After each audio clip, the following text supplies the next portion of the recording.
안녕하세요, 초복광입니다. 전 시간에 유튜버를 시작할 때 필요한 카메라를 말씀드렸습니다.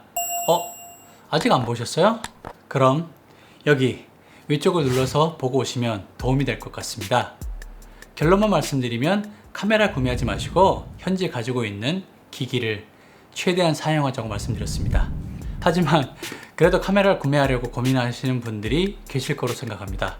그래서 오늘은 제가 생각하기에 영상을 처음 시작할 때 가장 좋은 카메라 조합을 추천해 드리려고 합니다.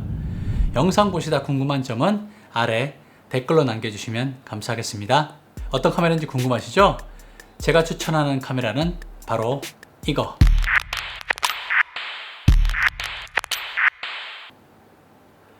(6400) 번들 키트입니다. 예상하셨나요? 다들 잘 아시는 카메라가 아닐까 생각합니다. 스펙은 바로 이겁니다. 소니 카메라를 아신다면 더 좋은 것도 많은데 왜? 하는 생각을 하실 것 같습니다. 맞습니다.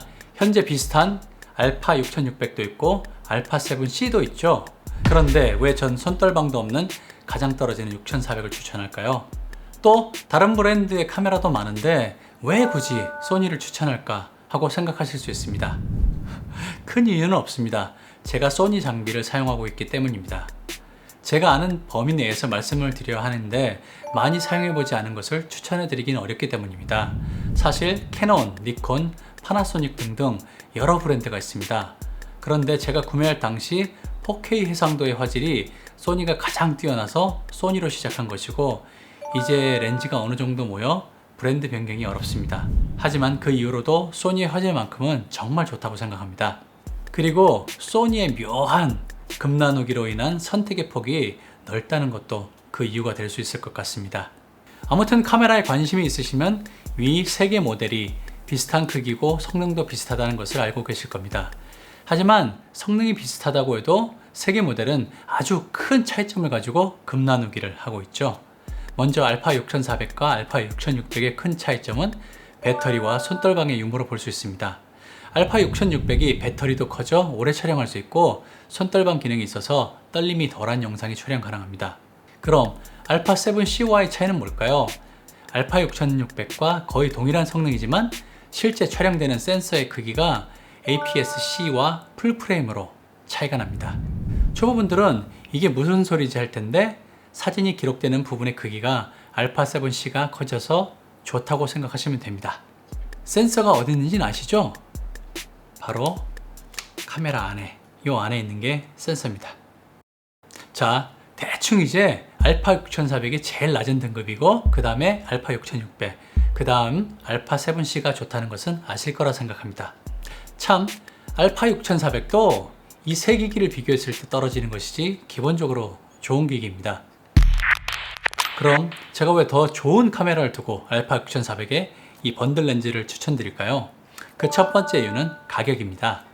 한국 가격 기준으로 알파 6400은 렌즈를 제외하고 109만 8천원입니다.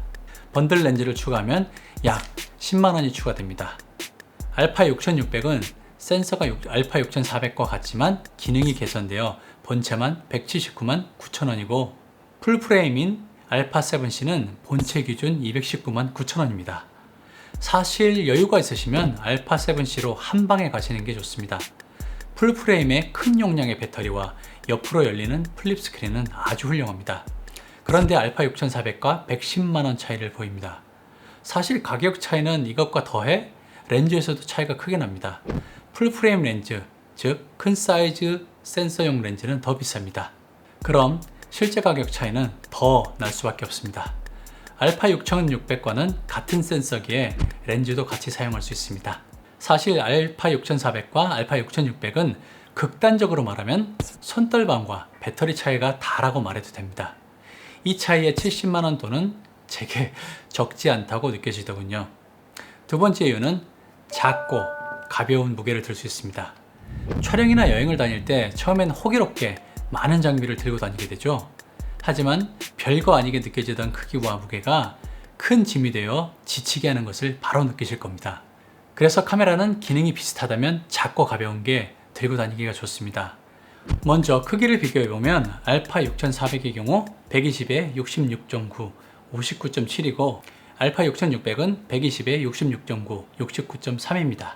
알파 7C는 124에 71.1, 59.7입니다. 보시다시피 부피면에서 알파 6400이 가장 작습니다. 물론 부피가 작아지면 그립감이 떨어지는 단점은 있습니다. 무게는 배터리와 메모리 포함 기준 각각 403g, 503g, 509g 순입니다. 배터리와 부피가 커지면서 무게가 조금 늘어났습니다. 크기와 무게만 보더라도 알파 6400이 가볍게 들고 다니기 정말 좋습니다. 여기에 번들 렌즈는 한 손에 쏙 들어오는 크기에 무게도 116g으로 다 합쳐도 519g으로 가볍습니다. 세 번째 이유는 다른 모델과 비교해도 꿀리지 않는 성능을 들 수 있습니다. 빠르고 안정적인 자동 초점, 실시간 IAF, 실시간 추적, 뛰어난 화질 등 스펙으로 따져봐도 초보자가 영상을 촬영하기에 넘치고 더 남는 기능들로 무장했습니다. 저도 이 카메라에 장착된 기능들을 알기만 하지 다 사용하지 않습니다. 그리고 렌즈의 성능도 가격에 비교하면 훌륭합니다. 물론 몇백만 원 하는 렌즈와 비교하면 차이가 나지만 그 차이는 초보자는 무시할 수 있을 정도라 생각합니다. 이 알파 6400과 번들 렌즈에 대한 얘기는 나중에 기회가 되면 따로 영상으로 말씀드리고 싶네요. 하지만 다른 두 모델과 확실히 차이나는 점이 있죠? 바로 배터리와 손떨방의 부재입니다. 아참, 센서의 크기는 알파 6600도 차이가 나는 부분이라 뺐습니다. 배터리는 사실 방법이 없습니다. 연속 촬영만 아니라면 배터리 2-3개 정도 들고 다니면서 촬영을 하면 아마 남을 겁니다. 배터리가 다른 두 모델의 반이라 생각하시면 됩니다. 이렇게 차이가 납니다. 다만 장시간 연속 촬영이라면 귀찮지만 외장 배터리를 연결해 촬영하는 방법이 있습니다. 확실히 이 부분은 아쉬운 점입니다. 또 한 가지 손떨방의 부재가 있습니다. 하지만 이것은 렌즈로 어느 정도 커버가 가능합니다. 신기하게도 번들 렌즈인 PZ1650mm에도 이 손떨방 기능이 들어가 있어 촬영할 때 크게 도움이 됩니다. 그리고 알파 6000 시리즈를 사용하면 반드시 듣게 되는 PZ18105 렌즈가 있는데 이것도 손떨방이 렌즈에 장착되어 있어 유용하게 사용 가능합니다. 그래도 흔들림 보정에 아쉬움은 있습니다. 하지만 이것은 상위 두 모델도 마찬가지입니다. 그래서 어쩔 수 없이 세 기종 모두 부드러운 영상을 촬영하려면 짐벌이 필요하게 되는데 알파 6400과 번들 렌즈는 지윤 크레인 M2만 되어도 충분합니다. 하지만 다른 무거운 렌즈를 생각한다면 약 900g까지 지원 가능한 짐벌을 구매하시면 됩니다. 알파 6400 번들 키트에 소형 짐벌까지 구매해도 알파 6600 단품 가격보다 싸며 더 좋은 품질의 영상을 촬영할 수 있게 됩니다. 어떻게 생각하시나요? 알파 6400 번들 킷과 소형 짐벌 조합이 마음에 드시나요? 가격과 기능을 다 잡아낸 조합이라 개인적으로 생각하고 사용하고 있습니다. 사용하다 렌즈를 추가해 또 다른 조합으로 가시기에도 유리하다고 생각합니다. 물론 다른 의견을 가지신 분도 많으실 거라 생각합니다. 이 영상은 제가 사용해보니 이 조합이 좋아 강력 추천한다 정도로 이해해 주시면 감사하겠습니다. 저보다 더 많은 경험을 하시면서 더 좋은 조합을 만드신 분도 계실 테니 댓글로 알려주시면 정말 감사하겠습니다. 개인적으로는 이 조합에 18105mm 렌즈 대신 탐론 24mm나 35mm f2.8 간이 매크로 렌즈를 추가하면 정말 좋을 것 같습니다. 이건 35mm인데 간이 매크로 렌즈로 음식 영상 등 근접 촬영 시 아주 좋습니다. 오늘 영상은 여기까지입니다. 이 영상이 카메라 구매로 고민하는 분들에게 도움이 되었으면 좋겠습니다. 궁금한 부분은 아래 댓글로 남겨주시면 함께 얘기 나눌 수 있을 것 같습니다. 영상 시청 정말 감사드립니다. 다음 시간에 다시 뵙겠습니다. 감사합니다.